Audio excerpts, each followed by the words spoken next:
Romeine 8 vers 28 is seker een van die mooiste verse wat 'n mens in die Bybel kry. En ons weet dat vir hulle wat God liefhet, alles ten goeie meewerk vir hulle wat na sy voorneme geroep is. Ek lees hierdie storie wat iemand geskryf het, eintlik het hy het gepreek en ek het die preek gelees. In die noordooste van die VSA was die kabeljou, en dit is seker nog so, die kabeljou-bedryf baie groot gewees. Hulle het 'n probleem gehad om die vars kabeljou by die markte te kry voordat dit dan nou sy smaak verloor. En hulle het verskillende dinge probeer en die beste wat gewerk het was maar om die vis te vries, maar dat toch maar smaak verlore gegaan en die tekstuur was nie altyd wat dit moes wees nie.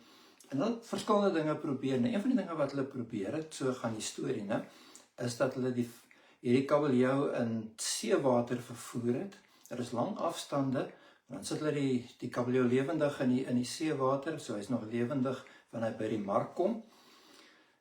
Dit het nie baie goed gewerk nie, want die smaak was definitief beïnvloed gewees en die tekstuur was maar papperig gewees.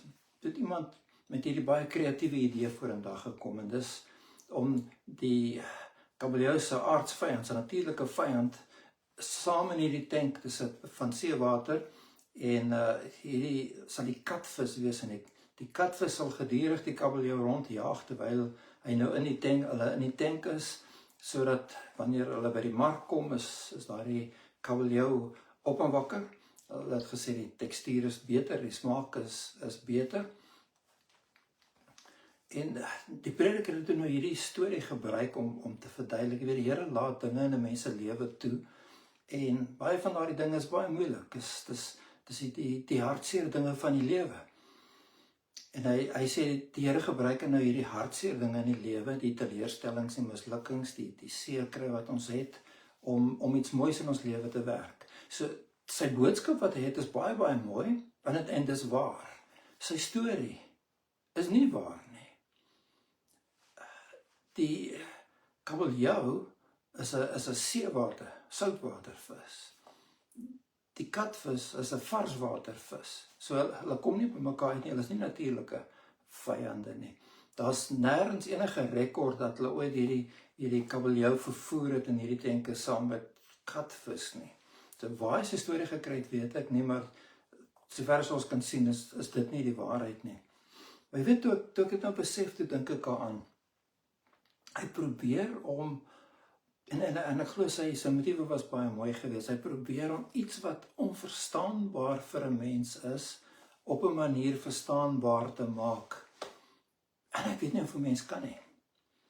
Weet daar gebeur dinge in 'n mens se lewe, en kom ons wees eerlik, baie keer moet 'n mens net sê, ek weet nie, ek verstaan nie wat aangaan nie, ek weet nie hoekom die Here hierdie goed in 'n mens se lewe toelaat nie. Ons is so geneig om baie vinnig te sê, weet, hoekom laat die Here hierdie goeders toe, waarmee is die Here besig, het die Here my vergeet, en weet, daar kan tog nie enige sin wees in hierdie goed wat met my gebeur nie. Ek dink Romeine 8 vers 28 kom gee vir ons 'n perspektief wat so belangrik is, en miskien kan ons net so 'n bietjie gesels daaroor. Nou ek weet nie vandag wat in jou lewe aan die gang is nie, maar ek weet as ons hierdie waarheid kan snap, dan gee dit vir 'n mens hierdie versekering te midde van alles wat verkeerd is. En Paulus kom in hierdie vers, en kom ons lees dit eers. Ons weet dat vir hulle wat God liefhet, alles ten goeie meewerk vir hulle wat na sy voorneme geroep is. Hy kom en hy sê, ons weet. Hy sê nie, ons dink, ons hoop, miskien sal dit so wees nie. Ons weet, daar's daardie absolute versekering wat jy as kind van God kan hê. Wanneer ons dink oor hierdie dinge, is nie maar wensdenkerry nie, dis nie ons hoop vir die beste nie. Ons weet, dis gebaseer op die woord van God. Ons staan op 'n vaste fundament. Dis nie goed wat ons verstaan nie. Ons lees nie daar, ons verstaan dat God alles ten goeie laat meewerk. Nee, ons verstaan dit nie. Maar ons sit ons volle vertroue op die Here, wat vir ons sê, ons weet dat God, en dis waar die verskil in kom, ons weet dat God is besig. Ons ken God op grond van sy woord, ken ons die God wat ons dien, ons ken sy karakter, ons ken sy hart, selfs al is sy weë en die dinge wat hy doen vir ons vreemd, en kan ons dit nie verstaan nie, dan vertrou ons nog die hart van die Here, wat vir ons sê, ons weet, dat God alles ten goeie laat meewerk, dat God op 'n manier besig is, te midde van die baie goed wat verkeerd is. So kom ons kyk gou, daar's 3 groot waarhede wat ek sien in hierdie gedeelte. En die een is, God werk in alle dinge, en God werk tot ons beswil, en God werk tot ons eer. As ek dan nou hierdie boodskap so 'n titel kan gee, dan wil ek sê, God werk tot ons beswil, en tot sy eer. Kom ons kyk gou 'n bietjie daarso. God werk in alle dinge. Ons weet dat God alles ten goeie laat meewerk. Nou, let op wat hy nie sê nie. Hy sê nie alles wat gebeur is goed nie. Daar's baie dinge in hierdie lewe wat gebeur en die Here laat dit toe, om watter rede dan nou ook al wat ons nie kan verstaan nie.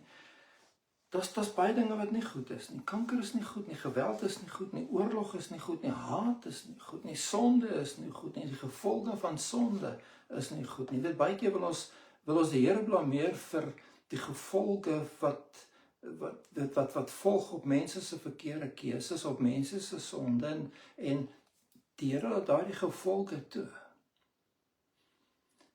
God in die Bybel noem nooit boosheid goed nie. Die Bybel gaan nooit dit wat verkeerd is goed praat nie.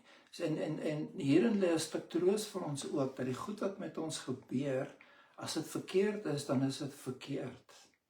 En dit bly verkeerd. Hoekom die Here dit toelaat, tussen sy in sy alwetendheid, dan nou hoekom hy dit toelaat, maar ek en jy moet berus daarin dat wat verkeerd is nog steeds verkeerd. Maar die belofte wat ons het is dat die God wat ons dien so wys is, so magtig is, dat hy die donkerste dinge wat gebeur, vat en hy maak iets moois daarvan.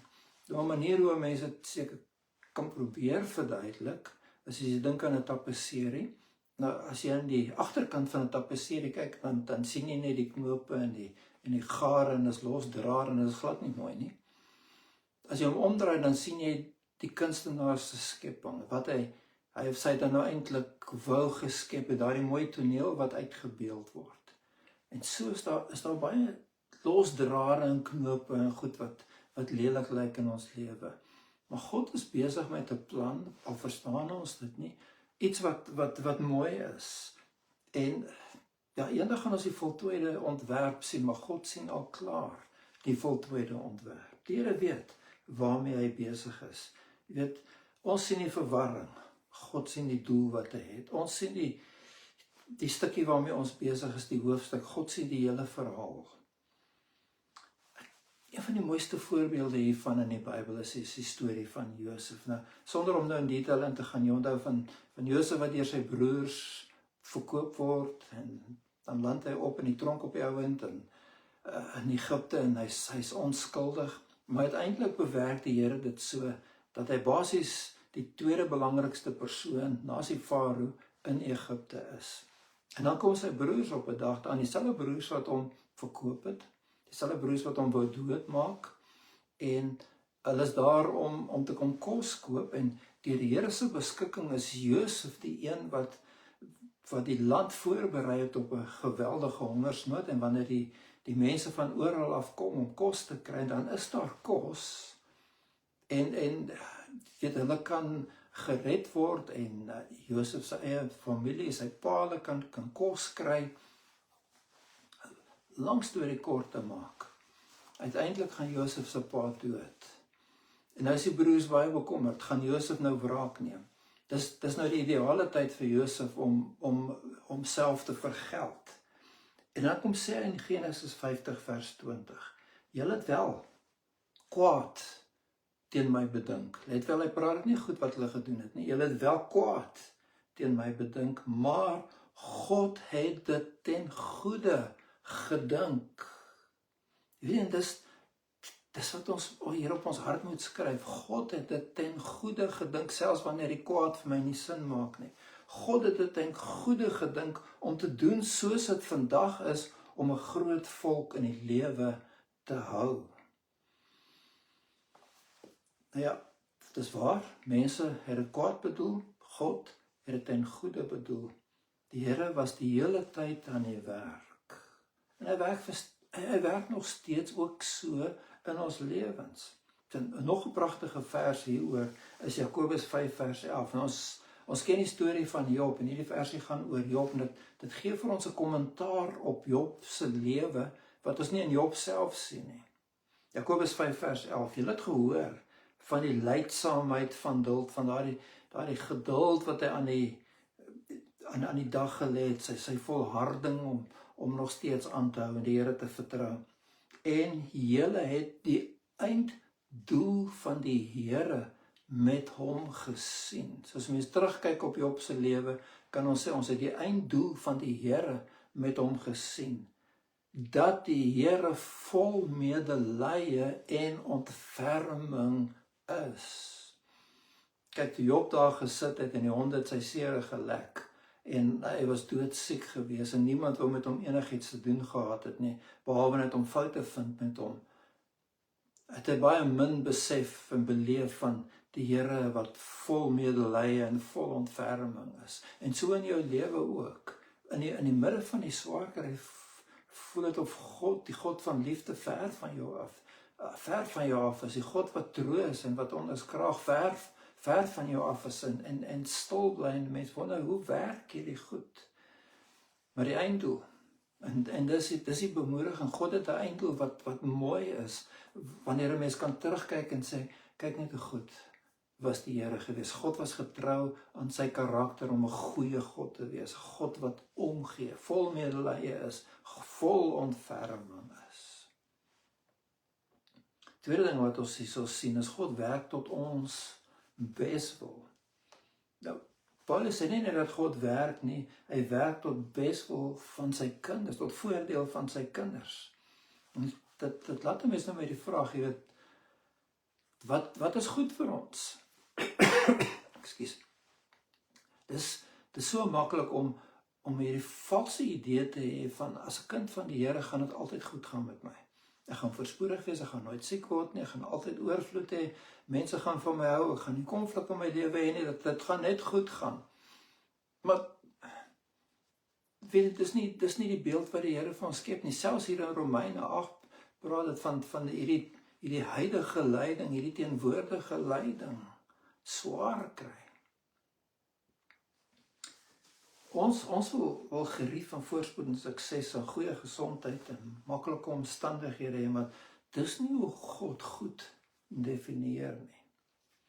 Maar as ons die vers 'n bietjie verder lees, en ons gaan aan na die volgende vers, dan verstaan ons iets meer. Want die wat hy van tevore geken het, die het hy ook van tevore verordeneer, bestem, om gelykvormig te wees aan die beeld van sy seun. God se grootste doel met jou is nie om jou gelukkig te maak nie. Sy doel is om jou soos Christus te maak, deur die beeld van Jesus Christus sal uitdra, dat die heerlikheid van Jesus in ons lewens sigbaar sal wees. Om jou soos Jesus, om my soos Jesus te maak, om die karakter van Jesus in ons te kom werk. Ek dink as Wayne Watson wat dit die eerste keer gesing het, hy sê, one day, Jesus will call my name. As days go by, I hope I don't stay the same. I want to get so close to him that it's no big change on that day when Jesus calls my name. Hy sê, ek wil in so 'n noue verhouding met die Here leef, dat hy my so verander, daardie dag as hy my naam roep, dat die verandering nie eers so groot sal wees nie. Maar dat die Here regtig die einddoel in ons lewe kan werk, en dis om ons te maak na die beeld van Jesus Christus. God is besig om nederigheid en geduld en medelee en geloof en volharding en afhanklikheid van die Here, al die mooi eienskappe hier in ons te kom werk. En as ons baie eerlik moet wees, daardie eienskappe ontwikkel nie so mooi wanneer ons gemaklik is, wanneer dit goed gaan met ons nie. Dit word gesmee in die vuur van beproewing, nee. Geloof wat nie getoets word, is geloof wat maar baie swak is. Hier in Australië het ons hierdie geweldige bosbrande. Weet jy waar jy ongelooflike verwoesting sien oor sulke groot areas. Maar weet jy wat?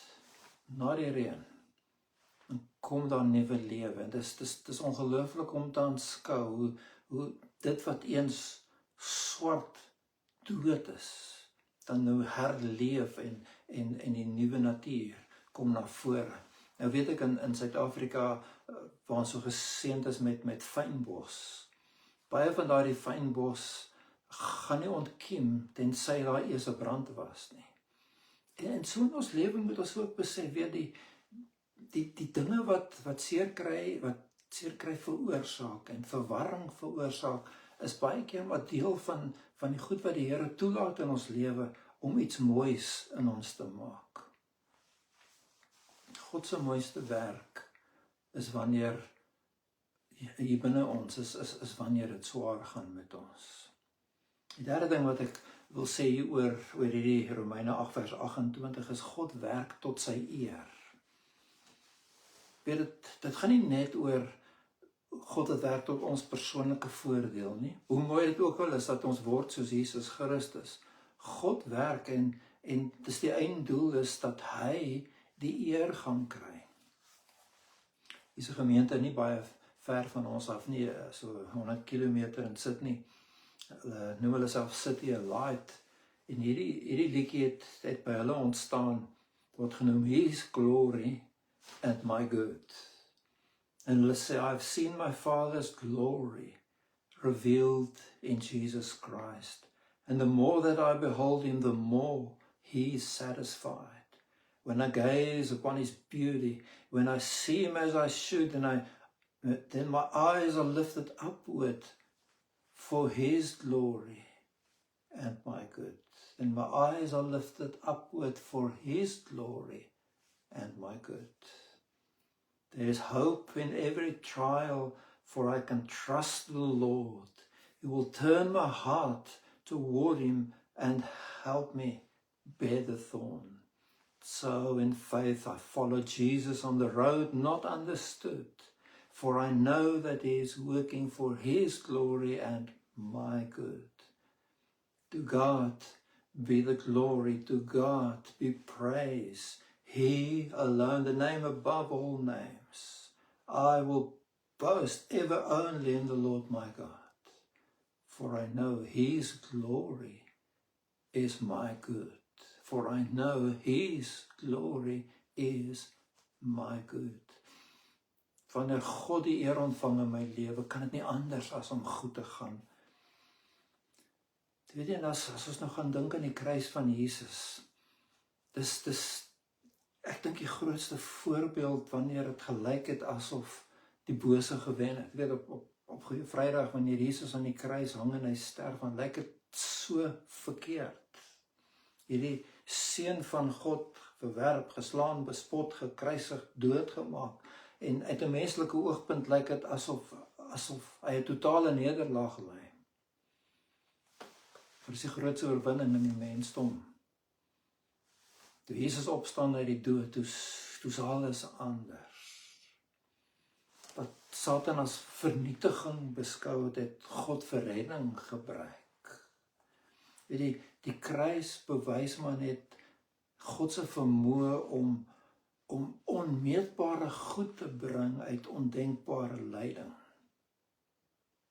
God word verheerlik wanneer ons hom kan vertrou te midde van die swaar kry in ons lewe.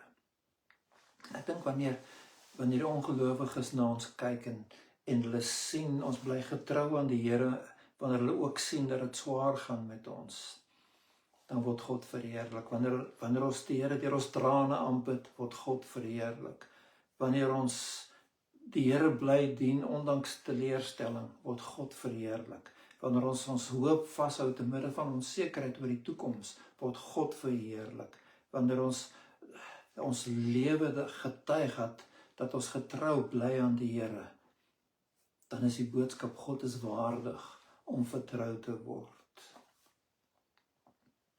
Net so vinnig voor ek afsluit. God is teenwoordig nou in ons lewens. God is teenwoordig in jou lewe en jy weet wat aangaan en waarmee jy sukkel in jou lewe. God is met jou. God het jou nie gelos nie, al voel jy alleen, al voel jy eensaam. Jy is nie verlate nie. Die God wat alles ten goeie laat meewerk is met jou op hierdie oomblik. Tweede ding wat daar aansluit is, God is aktief. God is nie passief besig om maar net te kyk en dinge te los nie. God is aktief betrokke in ons lewens. Heel waarskynlik ken jy die liedjie van Betty Midler, From a Distance, en dit is een van daardie mees sleurende liedjies en jy wil dit sommer maar net saam neerie. En in baie opsigte is daar mooi ideale vir die mensdom. Maar daar is 'n stukkie in daai liedjie wat dit so verkeerd maak dat ek nie daarna wil luister en nie kan saam neerie nie. Wanneer sy sing, God is watching us, God is watching us, God is watching us from a distance. Dis nie die waarheid nie. God kyk nie maar net passief van 'n afstand na ons nie. God is nie onbetrokke. God is aktief betrokke in ons lewens. Die derde ding daarso is, God sal sy werk voltooi. Die einddoel wat hy het, gaan hy reg kry. Ek wil afsluit om saam met jou te lees Romeine 8, dis hierdie vanaf vers 31 tot 39, hierdie triomfantelike lied oor die oorwinning van Jesus Christus, en ek en jy leef in daardie oorwinning. Romeine 8 vers 31, wat sal ons van hierdie dinge sê? As God vir ons is, wie kan teen ons wees? Hy wat self sy eie seun nie gespaar het nie, maar hom vir ons almal oorgegee het, hoe sal hy nie saam met hom ons ook alles genadiglik skenk nie? Hy het ons Jesus gegee, sal hy dan nie vir ons uit genade al die ander dinge gee wat ons nodig het nie? Wie sal beskuldiging inbring teen die uitverkorenes van God? God is dit wat regverdig maak. Wie is dit wat veroordeel? Christus is dit wat gesterf het, ja meer nog wat ook opgewek is, toe ook aan die regterhand van God is, wat ook vir ons intree. Wie sal ons skei van die liefde van Christus? Verdrukking, of benoudheid, of vervolging, of honger, of naaktheid, of gevaar, of swaard, soos geskryf is, om u ontwil, word ons die hele dag gedood, ons is gereken as slagskape, maar in al hierdie dinge is ons meer as oorwinnaars deur hom wat ons liefgehad het, want ek is versekerd dat geen dood, of lewe, of engele, of owerhede, of magte, of teenwoordige, of toekomende dinge, of hoogte, of diepte, of enige ander skepsel ons sal kan skei van die liefde van God wat daar in Christus Jesus ons Here is nie.